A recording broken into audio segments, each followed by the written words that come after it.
Nós temos refletido em vários salmos, na sequência dos salmos desde o capítulo 1. Nós estudamos no capítulo 22, o Salmo 22, sobre a obra redentora do Messias, aquilo que ele sofreu e por causa disso, por causa da sua obediência, dele ter cumprido os planos do Deus Pai, Deus o colocou sobre todo nome, toda autoridade. Hoje ele é majestoso, toda a autoridade foi entregue nas mãos dele. No capítulo 23, então, o Salmo 23, que nós estudamos no último encontro, nós vimos que ele é o nosso pastor e ele nunca vai nos faltar. Por causa disso, nós temos grandes benefícios. Ele cuida em todos os momentos da nossa vida e não importa o que nós vamos passar, a presença dele é garantida e estaremos para sempre com o Senhor. O versículo 1 do Salmo 23 falava, que nós conhecemos muito bem: o Senhor é meu pastor, ele nunca vai me faltar. Podemos ter falta de várias coisas, mas a presença do Senhor Jesus, nosso pastor, nunca teremos falta. Nada poderá nos separar do amor dele, da presença dele. Hoje no capítulo 24, então, nós vamos estudar sobre as ovelhas do glorioso pastor. E esse salmo tem algumas perguntas, principalmente logo no versículo 3, que ele fala assim: quem pode subir e permanecer na presença do Rei da Glória? Quem é o Rei da Glória? São essas perguntas que o salmo faz. Mas mesmo que não haja outras perguntas, esse salmo responde muitas dúvidas que nós temos. Afirma o nosso coração na fé bíblica. Nós podemos começar a pensar que nós sabemos então quem é o Salvador e o Rei da Glória. Através do capítulo 22, através do capítulo 23, nós entendemos que quem é o nosso pastor, quem é o Rei da Glória, a obra que ele fez por nós, aquilo que ele suportou em nosso favor, é um Rei Messias, o nosso pastor. Mas a pergunta que fica é: quem são as ovelhas do Rei da Glória? Quem faz parte do seu rebanho? Todas as pessoas? Quem merece? Como é possível fazer parte do rebanho do Rei da Glória? Então a tese hoje, a ideia que nós vamos ver é a resposta para essa pergunta: quem são as ovelhas do Rei da Glória? E esse salmo responde. Esse salmo é quase que um tratado de doutrina. Se nós não olharmos especificamente com bons olhos para esse salmo, podemos até cometer alguns erros. Mas toda a Bíblia vai ajudar nós a entendermos esse resumo da verdade bíblica que esse salmo nos traz. Vamos começar então do versículo 1. As ovelhas do rebanho de Deus, elas reconhecem a prerrogativa de Deus. Ela reconhece a primazia, ela reconhece a supremacia de Deus sobre todas as coisas. Uma das lutas da humanidade é dispensar Deus, achar que Deus não tem direito de agir ou de fazer qualquer coisa. E qualquer evento negativo, qualquer desastre, a humanidade tem a tendência de culpar Deus. Aonde estava Deus? E uma das perguntas da filosofia que é mais forte é: se Deus é bom, por que existe o mal? Mas nós temos que entender, em primeiro lugar, que essa pergunta não deve ser feita diretamente a Deus. Essa pergunta eu posso fazer para mim e para você. Mas para Deus é uma pergunta injusta. Porque é Ele que tem todo direito. É Ele que tem toda a supremacia sobre todas as coisas que Ele criou. Por quê? O próprio Jesus é o autor da criação. Ele tem o direito por ser o Criador. Todas as coisas lhe pertencem. Todas as coisas subsistem segundo o seu poder. Se retirarmos Deus da criação, a criação se desfacela, se desorganiza. Jesus sustenta todo o universo pela palavra do seu poder. Veja aqui o que esse salmo fala, palavras bonitas, lindas. Davi escreve assim: a terra, o planeta Terra e tudo que nela há, nada escapa, são do Senhor. É um direito dele. Ele é proprietário por ser o autor, o criador de todas as coisas. Não somente a terra e tudo que nela há, mas o mundo, o universo e todos os habitantes do universo, do mundo espiritual e do mundo material. Todos os habitantes pertencem a Deus. Então isso ele tem direito e ele não pede conselhos, ele não é impedido por ninguém. Alguns até pensam que através da nossa oração nós autorizamos Deus, nós liberamos para Deus fazer alguma coisa. Essa é uma ideia tão estúpida. Como um verme como nós, como o Salmo 23 fala, o 22, pode dar ordem, pode impedir Deus de realizar, ele tendo o direito de todas as coisas. Por isso que o agir de Deus ninguém impede. E ele pode decretar antecipadamente, até antes da fundação do mundo, o que vai acontecer.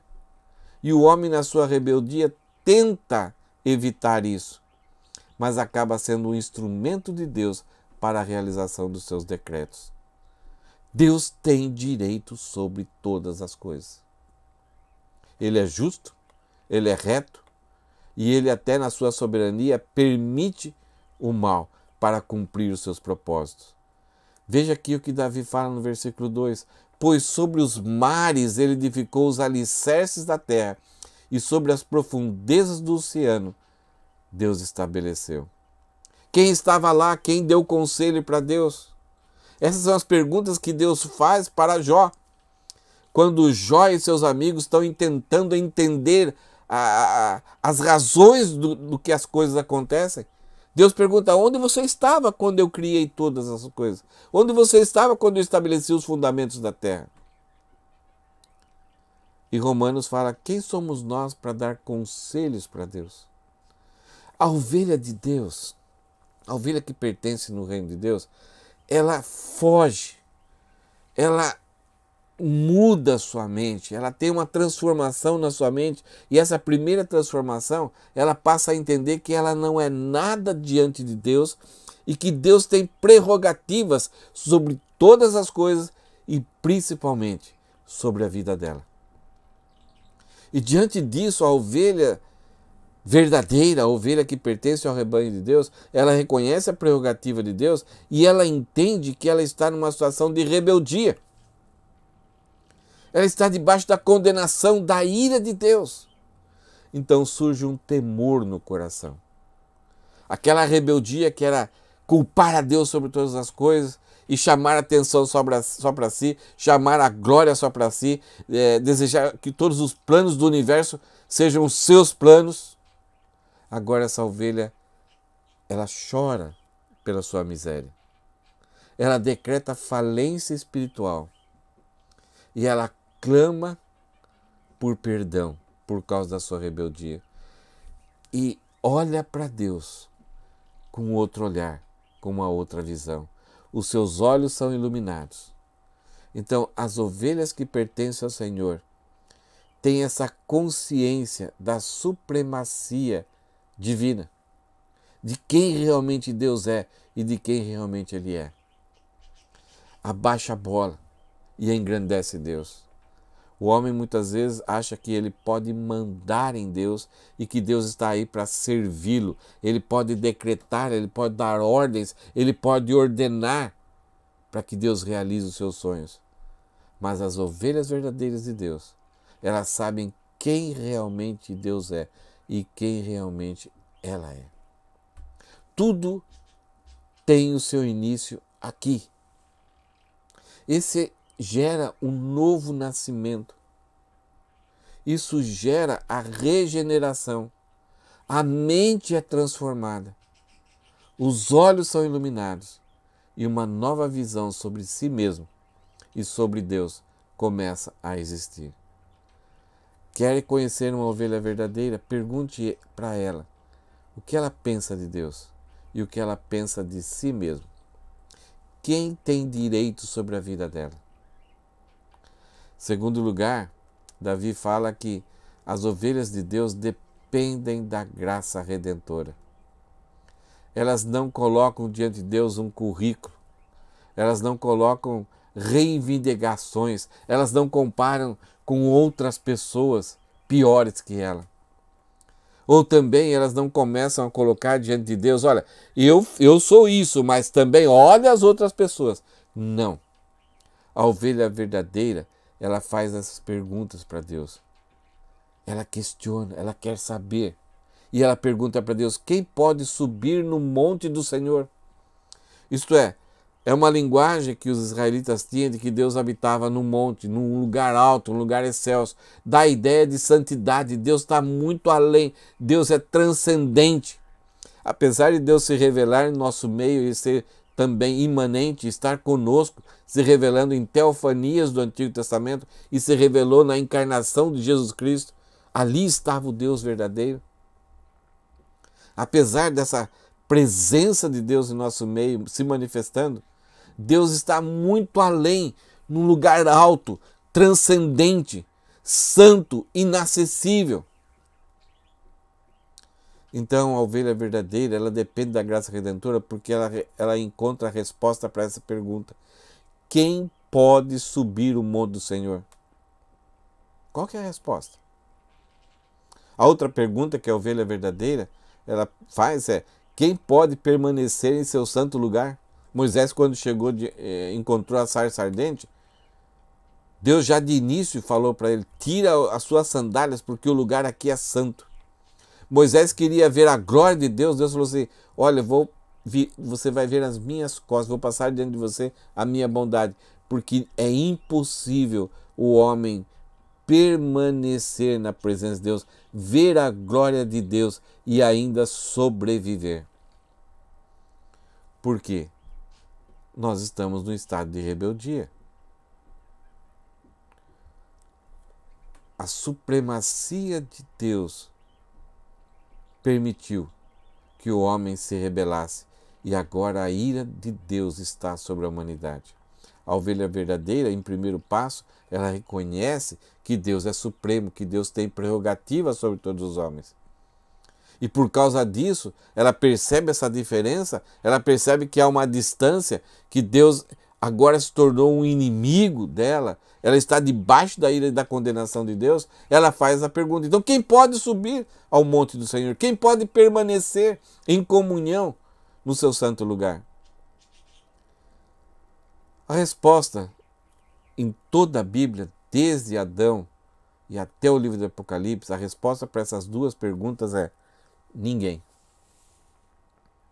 Já estudamos num salmo anterior que como se Deus estivesse olhando por sobre a terra e buscando alguém que pudesse buscá-lo, que se tivesse alguém que estivesse buscando a ele.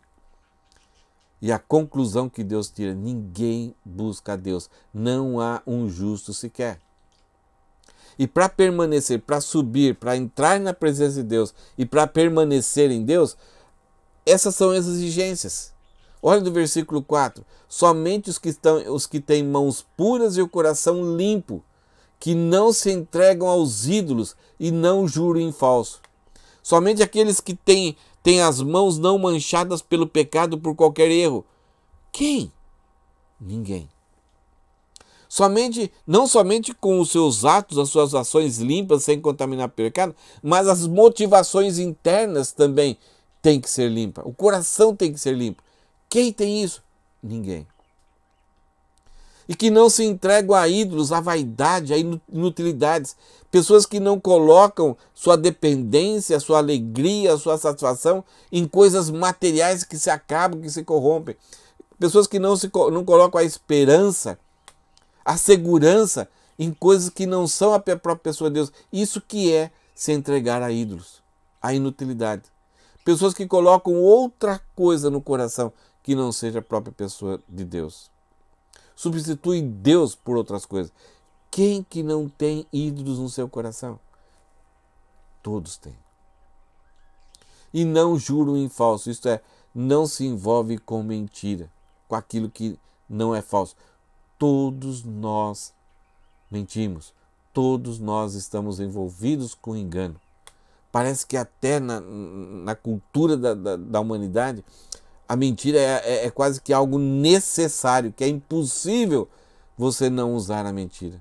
Não estar envolvido com aquilo que é enganoso, que é aquilo que é falso.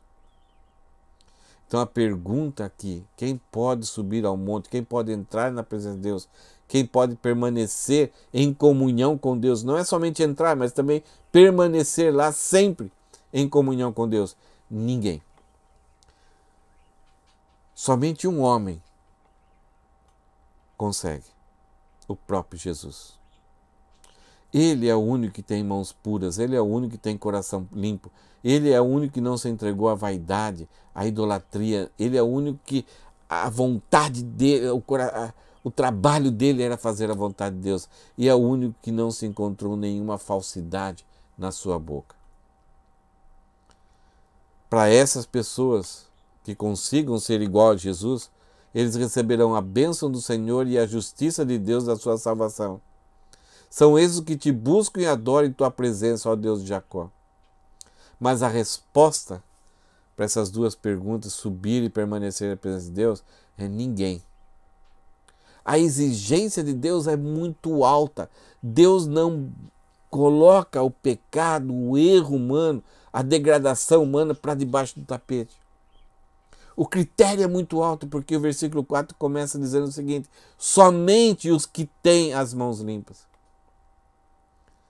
Então, quando a ovelha entende a prerrogativa de Deus sobre todas as coisas e entende que o padrão para se entrar na presença de Deus e permanecer em comunhão com Deus é muito alto, ela clama por misericórdia e por graça. E por isso que em Jesus, por causa da morte dele, por causa do sacrifício dele e por causa da ressurreição dele, nós alcançamos essa justiça de Deus. Pela graça, mediante a fé. E é isso que o versículo 5 veio trazer para nós. Eles, essas pessoas que entendem isso, receberão a bênção do Senhor. Isso é algo gratuito, sem merecer. Todos aqueles que estão em Cristo são justificados por Deus. As suas mãos são limpas, o seu coração é limpo, os ídolos são removidos e a verdade vai fazer parte da vida deles. Há uma regeneração, há um nascer de novo. Deus bate o martelo como juiz sobre nós e nos declara justificados, sem culpa, sem dívida, sem condenação. Passamos a sermos nova criatura diante de Deus. E recebemos a justiça, a bênção da justiça de Deus, da nossa salvação, da justiça de Jesus Cristo sobre a nossa vida. A justiça de Cristo é imputada, é colocada na nossa conta da nossa vida. E a nossa dívida foi colocada sobre Jesus lá na cruz.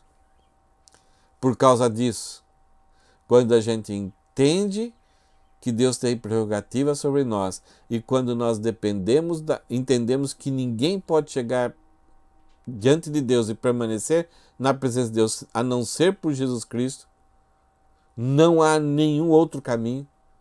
Então, por causa disso, nós somos regenerados. E como regenerados, fazemos parte do povo de Deus, da família de Deus, do rebanho de Deus. E aí vamos então servi-lo. Vamos buscar a Ele e adorar a Ele na presença dEle, individualmente e coletivamente. Buscar a Deus, nós vamos passar agora, em vez de aquela busca frenética sobre coisas, para ser bem-sucedido, para ter alegria, para ter satisfação, para ter significado, para ter segurança. Agora essas coisas vão deixar de serem buscadas e nós vamos buscar somente o Senhor. Vamos buscar a sua presença, a sua comunhão, a sua orientação, a sua sabedoria, o conhecimento sobre Ele. Isso vai se tornar prioridade na nossa vida. Isso vai se tornar a nossa alegria. Isso vai se tornar a nossa satisfação, o nosso desejo acima de qualquer outra coisa. E o conhecimento que temos de Deus e o conhecimento que vamos ter da sua vontade, nós vamos buscar para que façam parte da minha vida no dia a dia. E a pergunta muito simples que nós vamos fazer todo dia quando somos ovelhas verdadeiras é: no meu lugar, Jesus faria isso? Ou no meu lugar, o que Jesus faria?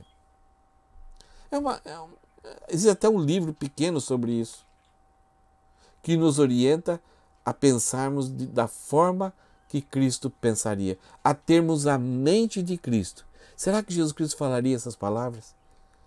Será que Jesus Cristo conversaria dessa forma? Será que Jesus Cristo responderia desse jeito? Eu vou então ter o desejo de buscar a Jesus para que Ele seja parte integrante e atuante na minha vida. E vou adorá-lo. Vou derramar meu coração, meu amor, a minha devoção somente para Ele. Ele vai ser prioridade. Ele vai estar em primeiro lugar. Ele vai estar no trono da minha vida, na minha mente. Eu não vou buscar a Deus, eu não vou adorar a Deus se tiver tempo. Isso vai ser a prioridade.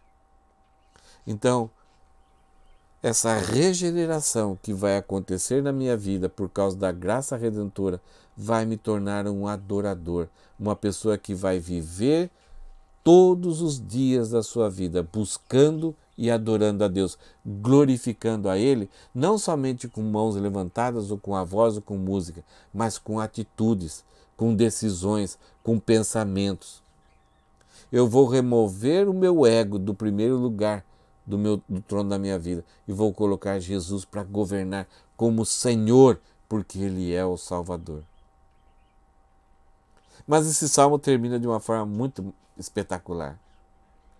Esse salmo vai mostrar para nós que as ovelhas verdadeiras, elas se submetem ao Rei glorioso. Elas anseiam pelo retorno de Jesus Cristo, o bom pastor, para que Ele implante o seu reino sobre todas as coisas, sobre todas as terras. Nós já vivemos parte do seu reino, nós já vivemos algumas migalhas do seu reino aqui em nosso meio. Mas um dia Jesus Cristo, o glorioso Jesus, o Rei majestoso, o Rei da glória, virá e viveremos para sempre com Ele. Seremos seus ministros. Atualmente nós estamos o servindo com os nossos dons, talentos e tempo. Mas um dia estaremos servindo face a face. Estaremos com todo o seu rebanho, ministrando os dons que Deus nos deu. É por isso que esse salmo termina dessa forma, exaltando esse majestoso Rei da glória, Rei Messias, Rei Pastor, o nosso Redentor. E a ovelha verdadeira, ela anseia, ela não tem medo da morte, ela anseia pelo retorno desse Rei.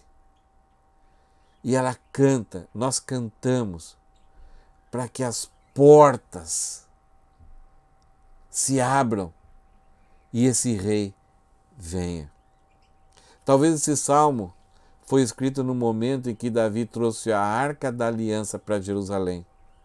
Então essa arca está entrando, as portas de Jerusalém se abrem e lá nas portas tinham todas as pessoas que eram autoridades, elas deviam se levantar porque a arca estava entrando. Aquilo ali, se nós vemos de um lado humano, era um grande sucesso de Davi. Ele conseguiu pacificar a nação e está trazendo para Jerusalém, para o tabernáculo que ele construiu, para Deus ser adorado ali em Jerusalém. Então Davi poderia ser glorificado, exaltado como o rei que conseguiu tal feito. Mas Davi entendia muito bem que ele simplesmente era um instrumento nas mãos de Deus. É pela graça que Davi tinha feito todas aquelas coisas. E por isso, ele leva a nação de Israel a entender o que significava aquele momento. A glória daquele momento. e a única pessoa que deveria ser glorificada. Não ele, não as autoridades, não o exército, não as pessoas que carregavam a arca, mas era o Rei da Glória. Tudo deveria ser feito em nome dele e para a glória dele. As ovelhas verdadeiras entendem isso. Mesmo sendo usadas por Deus para grandes efeitos e Deus realizando grandes obras, elas entendem que o único que merece todo louvor, toda a majestade, é o Rei da Glória, o Senhor Jesus. Porque sem ele, sem a capacitação dele, sem a permissão dele, nós não somos nada. E Davi então escreve e faz com que a nação de Israel reflita nessas perguntas e nas respostas. Ele fala assim: abram-se os portões da cidade. 4 vezes Davi vai falar nesses versículos aqui. Abram-se antigos portais para que entre o Rei da Glória. 5 vezes ele vai falar essa expressão, Rei da Glória. E aí ele pergunta, para que as pessoas entendam, reflitam e não somente passem em vão essas palavras. Quem é o Rei da Glória? E a resposta deveria ser: o Senhor, forte e poderoso, o Senhor, invencível nas batalhas. É incrível que Jesus se encarnou, viveu entre nós como homem, suportou a nossa miséria, suportou o nosso pecado, o pecado daquelas pessoas com quem ele conviveu. Teve misericórdia, teve empatia, foi até a cruz, suportou todo o flagelo, enfrentou a morte. Ele até definiu o horário da sua morte e venceu a morte. Nosso Deus é forte e poderoso. O Senhor, o Rei da Glória, é invencível nas batalhas. Ele enfrentou todas as batalhas. Uma das coisas mais tristes dos nossos dias é como a humanidade está tentando brigar com Deus, tentando enfrentar Deus. Se tem uma coisa muito inútil é guerrear contra Deus, é enfrentar Deus. Mas existe uma batalha algumas vezes que nós podemos demorar algum tempo achando que podemos resistir. É a batalha de crer na graça, nos méritos de Jesus. Um aviso: a graça de Jesus é irresistível. Paulo chegou Jesus chegou para Paulo e disse: inútil é para você está lutando, Paulo, como se estivesse dando murros em ponta de faca. O que eu quero realizar com você vai ser irresistível. Somente essas palavras de Jesus foram capazes de Paulo aceitar, crer e se entregar a esse Deus Todo-Poderoso. Não resista, é perda de tempo. A graça de Jesus é irresistível. Quando ela vem para conosco, não adianta lutar. Jonas tentou fugir da presença de Deus. Ele só teve prejuízos e ele ainda assim conseguiu cumprir aquilo que Deus tinha planejado para ele. Não resista. Facilite esse trabalho para você, não para Deus, porque Ele vai fazer. E as promessas do outro lado são tão categóricas, quando aquilo que Deus começou em nós, Ele há de cumprir até o dia final. A boa obra que Deus começou em nós, ninguém pode impedir. Ele é invencível nas batalhas. E se aquilo que Deus deseja, decretou, Ele realiza, ninguém pode impedir. Ele é o Senhor dos exércitos. Veja aqui, novamente, Davi vai repetir as mesmas palavras dos versículos anteriores. Abram-se portões da cidade, abram-se antigos portais, para que entre o Rei da Glória. Quem é o Rei da Glória? O Senhor dos exércitos. Ele é o Rei da Glória. Ele é o Senhor Jesus.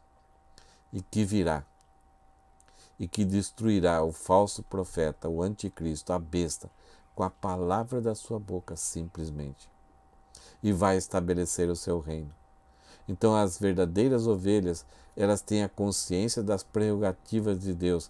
Elas dependem da graça salvadora e elas submetem ao Rei glorioso, porque é a melhor coisa a se fazer, e servem a esse Rei nos seus planos, contribuem para que o reino de Deus seja expandido sobre toda a terra e aguardam ansiosamente pela vinda desse Rei da Glória. Eu espero que você seja uma ovelha verdadeira e que essas 3 verdades sejam parte da sua vida. Se ainda não são parte da sua vida, avalie. Não resista à graça salvadora do Senhor Jesus Cristo. Só resumindo essas 3 verdades do que é uma ovelha verdadeira do Rei da Glória. Primeiro, reconhece a prerrogativa de Deus sobre todas as coisas. Ele tem direito sobre tudo, sobre mim e sobre você. É Deus que vai mandar para o inferno os homens rebeldes. Não será Satanás. É o próprio Deus que vai lançar no inferno Satanás e os seus anjos. Deus tem prerrogativa sobre tudo. Ninguém pode impedir. As ovelhas verdadeiras dependem da graça redentora. Não depende da sua justiça própria, não depende da sua riqueza, não depende dos seus méritos, não depende da sua história negativa ou positiva. Eles dependem exclusivamente da graça redentora que é aplicada em nós pela fé em Jesus Cristo. E as ovelhas verdadeiras, elas submetem ao Rei glorioso, elas se servem ao Deus glorioso aqui e anseiam pela vinda desse Rei glorioso. Elas se entregam a serviço do Deus, o Rei da Glória. Alguns pensamentos que resumem essas verdades que nós vimos hoje. Somente nos arrependemos verdadeiramente quando entendemos a supremacia do Rei da Glória. Quando entendemos o poder de Deus sobre nós, o direito dele sobre nós, então é que há a possibilidade de nós nos arrependermos ou até nos rebelarmos mais ainda. Somente aquele que foi justificado, declarado justo pela graça, mediante a fé em Jesus Cristo, pode subir à presença de Deus. Não há outro caminho a não ser a graça de Jesus para nos levar à presença de Deus. E isso, o caminho e o que é exigido de nós é a fé nos méritos de Jesus. Somente isso. As nossas obras não servem para nada. Somente permanecemos em comunhão. Antes de termos comunhão, é necessário entrarmos na presença de Deus. E a porta é Jesus Cristo. Mas, já que estamos na presença de Deus, nós somos regenerados. E nós vamos ter comunhão com Deus. E essa comunhão pode ser quebrada, pode ser interrompida. Aquilo que nós somos não vai ser eliminado. Nós somos filhos de Deus. Mas poderemos ser um filho que não tem uma comunhão plena, total, perfeita com o Pai. Então, para se ter uma comunhão contínua e perfeita, íntima, é somente através da nossa santificação. De nós diariamente confessarmos o nosso pecado e seguirmos em conhecimento, em maturidade e santificação. Removermos os ídolos do nosso coração, limparmos a nossa mão e mexermos com a qualidade do nosso coração. Mudarmos o nosso coração, mudarmos a nossa mente. E somente aqueles que vivem em comunhão com Deus servem e aguardam ansiosamente a volta triunfal do Rei da Glória. Somente aqueles que entram, somente aqueles que permanecem, somente aqueles que vivem em comunhão com Deus através da santidade, eles servem, esse tipo de ovelhas servem a Deus em submissão e aguardam ansiosamente a volta triunfal do Rei da Glória. É tudo um processo dinâmico e crescente. Eu espero que isso esteja acontecendo na nossa vida e na minha vida. Porque Jesus é o Rei da Glória. E em breve Ele voltará. Parece que o nosso coração já está sendo aquecido para esse encontro. A situação do mundo ela vai cada vez ficar mais livre de Deus. E ao mesmo tempo o homem vai estar mais perdido. Todos aqueles males que Paulo falou a Timóteo a respeito de como seria a humanidade no finais dos tempos, estamos vendo isso claramente. O homem será amante de si próprio, sem afeição natural, e rejeitando a Deus na sua vida. Que você possa estar vivendo o contrário disso. Que o seu coração possa estar se alegrando e ansiando mais a presença do Rei da Glória nos nossos dias. E que o seu serviço a Deus possa ter uma qualidade ainda melhor. O seu desejo por comunhão com as outras ovelhas que são verdadeiras em Deus seja muito forte. Que Deus te abençoe e que o Espírito Santo te convença do pecado, da justiça e do juízo, caso você não seja ainda uma ovelha do seu rebanho. E meu desejo é que você conheça essas verdades a respeito do nosso Rei da Glória, o nosso Salvador, Jesus, o Messias. Vamos orar? Senhor, muito obrigado por essa mensagem do Salmo número 24. Obrigado por Davi ter registrado essas palavras. E ela serve para nos confrontar, para nos consolar, nos encorajar e nos tornar mais perseverantes e colocarmos numa posição correta diante do nosso Deus, diante do nosso Rei da Glória, do nosso amado Messias, Rei Pastor. Abençoe a cada um que esteve conosco nesse estudo, que essas palavras e que a Tua palavra fale algo e muito alto no coração de cada um, em nome de Jesus. Amém. Vamos refletir, vamos cantar um pouco a respeito da volta do Senhor Jesus. Até o próximo encontro. Deus te abençoe.